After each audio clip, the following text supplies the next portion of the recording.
Appreciate everyone joining us for Penn State Football Local Media Day. We have Coach Franklin here first. We'll start with an opening statement from him, and then we'll open it up for questions. First of all, welcome back. It's great to have everybody here. We are going into day 3 of practice. First 2 days have been good. Specifically, day 2 was better than day 1. And today obviously is the first day for pads for us and some hitting, so that obviously changes some things. Having the 3 new coordinators, been really good. Been a ton of work put in from the time that they got on board with the staff, getting everybody on the same page, and with the players. But that's been good. That's been good. Ton of carryover for things that we've done in the past, but also a lot of new wrinkles and things like that. So it's been really good. But looking forward to the opportunity to be able to get you guys out there so you guys can get a glimpse of it and get some pictures. Obviously, we've got Media Day as well in terms of interacting with the returning players. As you guys know, we don't have the first-year players available, but everybody else will be available in the staff. And look forward to an exciting year with you guys and an exciting season. So open up the questions. Start over here with Mark and then Rich. James, with the house settlement, how is that going to impact you guys from a scholarship perspective, numbers-wise? Do you have to reevaluate how many you're going to give every year and that sort of thing? You talking about for next year moving forward? Yeah, because they're the kids you're actually recruiting at this point. Yeah, to be honest with you, I think everybody is working on kind of plans based on what we know, but not everything has been settled. And I think the other thing is every school and every program is going to handle it a little bit differently, what they think is best, because I think everybody understands there's no more limiting number of scholarships. They're limiting roster sizes is how they're handling it. So every school, will have the flexibility within that to do what they think is best. But there's still some things that we're still waiting to get resolved and details worked out, but we have some time for that. Up here in the front, Rich. Hey, Rich. How has Julian Fleming looked so far in these few practices, and how far do the wide receivers have to go to get where you want them to be? Yeah, so I'd say solid. He's been solid. He's been I think they've all been good at times. It's still obviously a small number of practices and number of plays to truly evaluate. I thought our entire staff as well as team felt like the wide receivers took a big jump in day 2 compared to day 1. And I know a lot of the coaches and players. Jay Reed actually spoke to the team after practice about it. So I thought that was a real positive. But it's just kind of a small pool right now to really base that off of. I'll have a better idea, a week from now. But so far solid, and obviously there's still some steps that need to be taken there for that entire room. Obviously that's been a big question mark for the media and some of the fans. I think the coaching staff and I think the players have I would say a good amount of confidence in what that room has the ability to do and the amount of work that they've put in with Bo and Drew all summer. Over here on the right, Bob. Hey, James, how you doing? Good, how are you? I'm good. James, when you just look at your defensive end room and you get past Abdul and Nittany, guys I know that have a chance to have some really big years for you, who are some of the guys behind them that you're excited about and can maybe take a step forward for you and you're counting on maybe in August and moving forward? And you said Nittany and Abdul? Yeah. When you get past those two guys, obviously they're kind of known quantities. Behind them, who are the guys you're kind of excited about, and maybe who are the guys you're counting on to take another step in August? Yeah, so first of all, I wouldn't even say behind them. Amin Vanover is a guy that I don't think enough people are talking about. We have a ton of confidence in Amin. And then I think the other guy that, and I get why, but a lot of people aren't talking about is Smith Vilbert. Smith Vilbert is a guy that we have a lot of confidence in as an organization and as a program. He's missed obviously a lot of football, so you guys haven't had a chance to see him the way we have. But you talk about big, strong, physical, experienced, mature. So that gives us really three defensive ends that have played a ton of football in my mind in terms of games and practice with Vanover, Nittany, and Vilbert. And then you got Carter, who's new to the position but still has played a ton of football. And then we got Mason Robinson, who's going into year 2 in the program that we're going to need for him to take a significant step for us. And then after that, there's a bunch of guys, whether it's Mopoye, whether it's Williams, whether it's Mayer, whether it is Granville. There's other guys kind of in the mix there. But I would say for us, you got Vanover, Carter, Nittany, Vilbert, Mopoye, and Mason Robinson, probably the 6 guys that we know the most about right now, if that makes sense. Middle left, Todd. Hey, Coach. How you doing today? Good. How are you?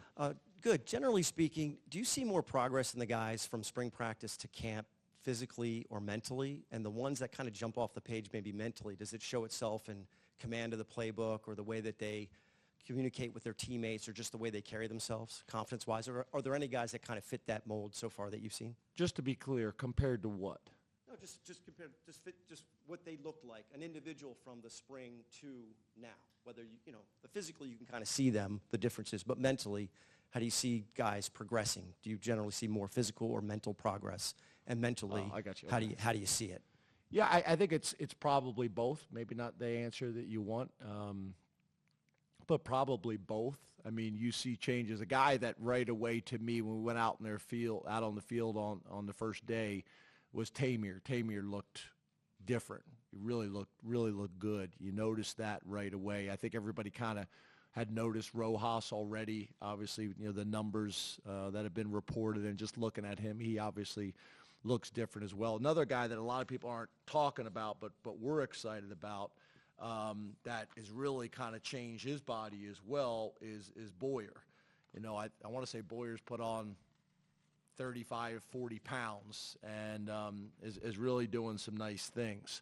But I would say that's probably the biggest change in terms of physical appearance. And then in terms of mentally, obviously, is a big jump at the quarterback position.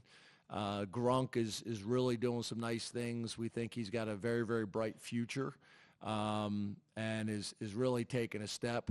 I think Jackson Smolik has been really impressive in terms of what he's been able to do mentally. Maximizing what he's able to do right now, that's been impressive as well. But I think it's just a combination. Some guys have a lot of room for growth mentally. Some guys have a lot of room for growth physically. But there's a few examples. On the right, Tyler. Hey, James, how are you? Good, Tyler. How are you? Good. You mentioned Max Granville as one of those guys that you're looking to learn more about. We all are. Can you kind of peel back the curtain as much as you're comfortable with doing, and when you realized it was a possibility he could be on this roster, and kind of the final moments with him and his family where this was the outcome, and what you can realistically expect from a freshman who didn't get here until the final week of July? Yeah, he's already flashed in the first 2 days. Athletic, quick, a lot of things you saw on the high school tape, but you just, you don't know if those things are going to show up when they get here. But that's already happened. He also tested really well with our baseline testing with Coach Losi and that staff as soon as he was cleared and able to do that. In terms of the process, we really kind of had no idea until really very late in the process that this was even something they were thinking about. And then there's one thing to be thinking about, there's another thing to actually be able to do it.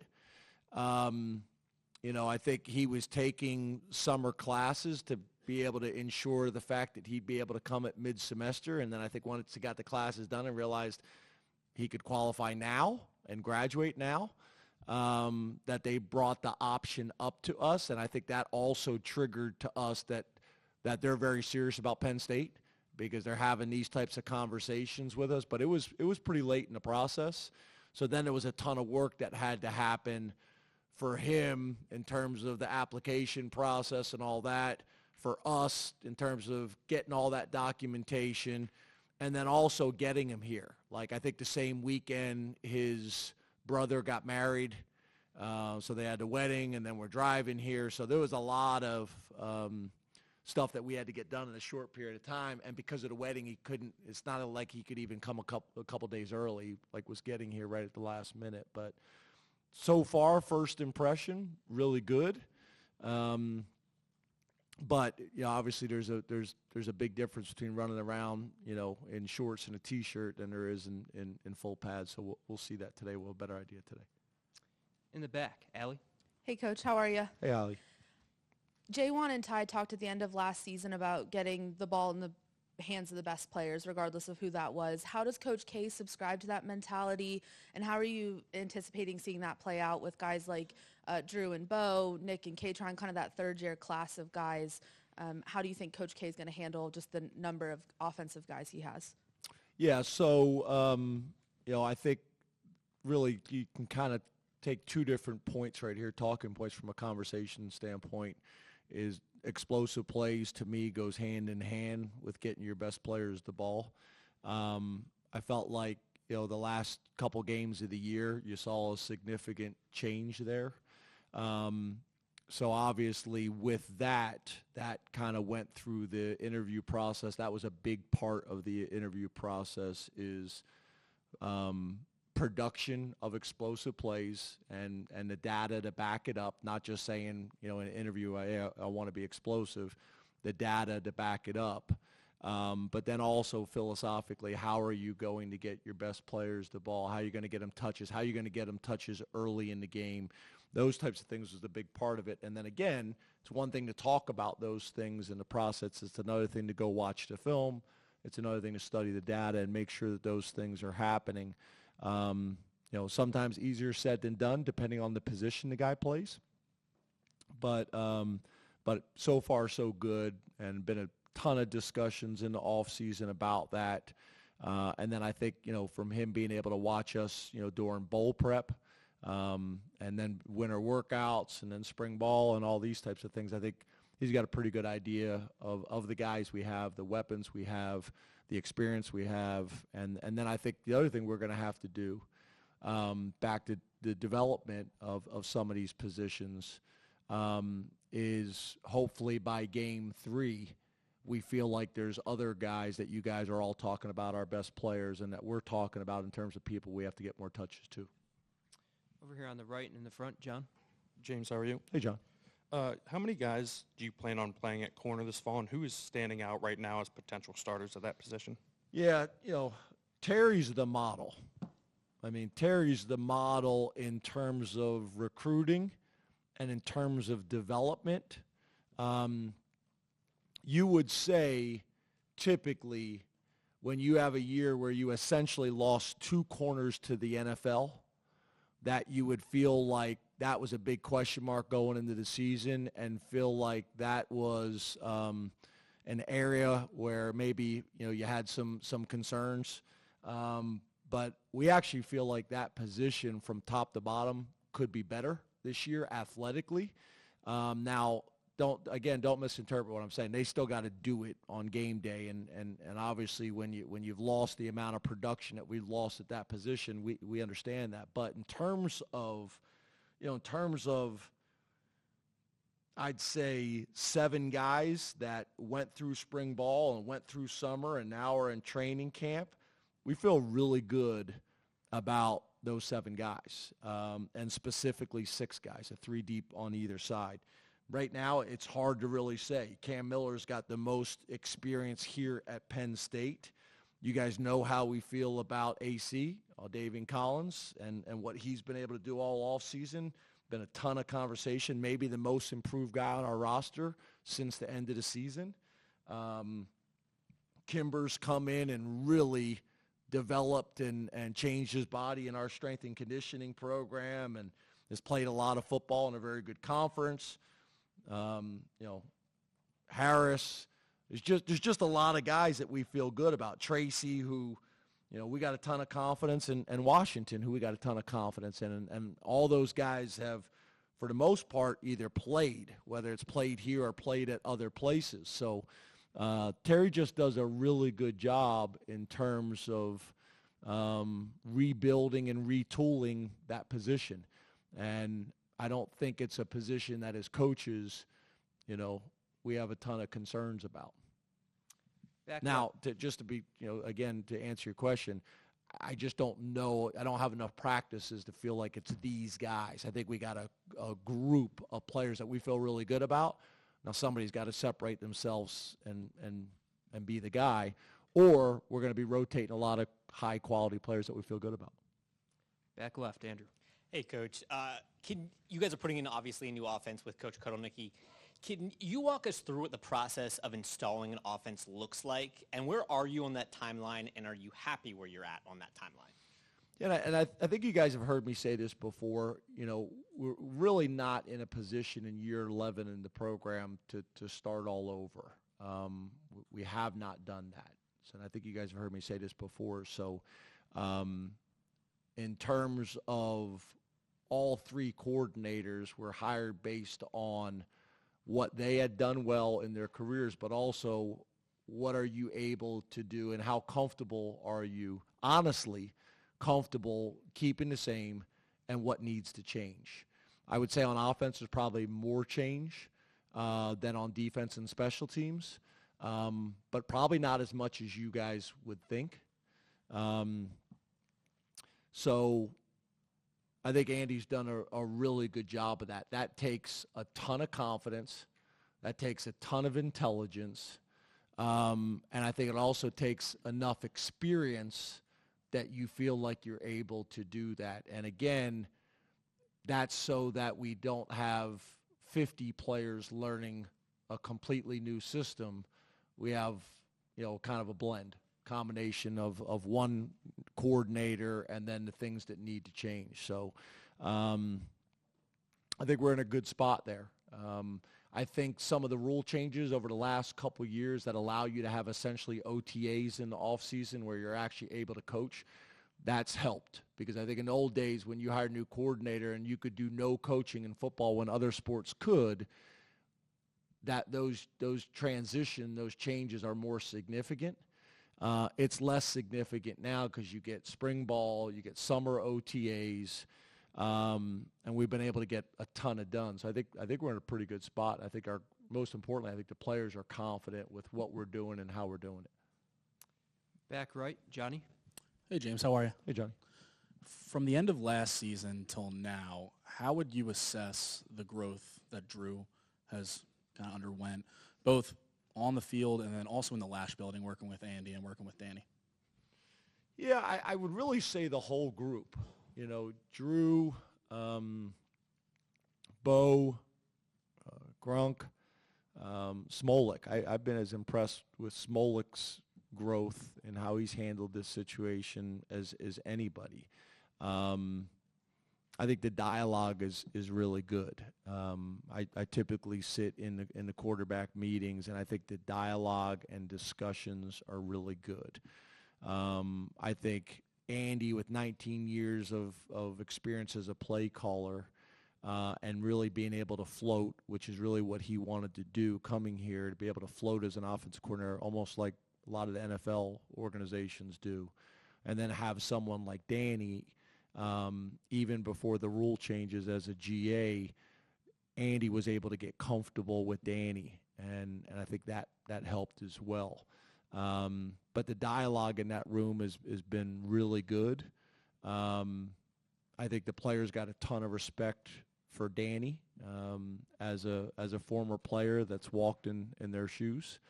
And I think we have a system now that is going to put not only our best players in position to be successful, but I think Andy's background as a former line coach, I think helps too, because typically on offense, everything you're doing is about how do you make things as challenging on the defense as possible, obviously, but also how do you limit the complication of things for your O-line and for your quarterback. You want to try to keep things as simple for those two positions as you possibly can in two positions that aren't very simplistic. And I think he's done a really good job of that. Sometimes I think coaches say that because that's coaching 101 interview process and things like that. But the execution of that, I think Andy's done a really good job. Again, experience matters. 19 years as a play caller, that you've learned not only things that have worked, but things that you would do differently. That experience really counts. So Drew obviously has been able to lean into Danny, has been able to lean into Andy, but I also think some of the things systematically that we're going to do.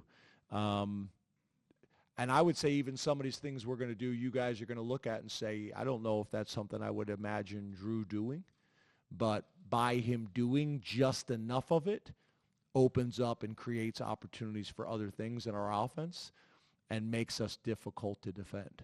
So I think it's really good. I think it's been really good. It's interesting though, kind of to your question too. When you watch just the Kansas film from the last 2 years, Bo was pretty excited. But when you look at over 19 years, Buffalo, different types of quarterbacks, and just the overall knowledge of offense, there's a reason for all those guys in that room to be excited. Up front, Neil. Hey, James. Hey, Neil. A new era of college football with a playoff. I wonder if that affects at all your approach to an overall season, and also having a tough road opener. How does that change or affect preparation? Yes, sir. I would say the first thing is the length of this season. I think you guys know we've always talked about trying to create depth was always important playing in a conference like the Big Ten. So that was philosophically something that we've always believed in, but I think your point is a good one. It's magnified now, right? You have the potential of 17 games. So how are you going to do that? I think that coupled with some of the rule changes over the last couple of years where you can play in 4 games, save your red shirt, but then you also get to be able to play in all of the postseason games and not burn your red shirt. I think that factors into strategy and how we do these things.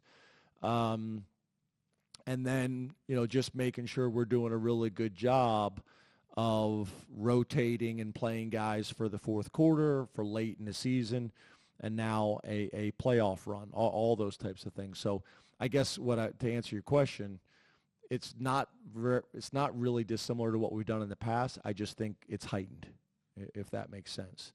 And then your other part of your question was what again? Opening out West Virginia. Fortunately, we've done a decent amount of that. Going to Auburn, we opened, I think, at Auburn. Purdue in 2000. Yeah, I know it was Purdue. Wisconsin. We've opened at Wisconsin. Yeah, what game of the season was Auburn when we went to Auburn?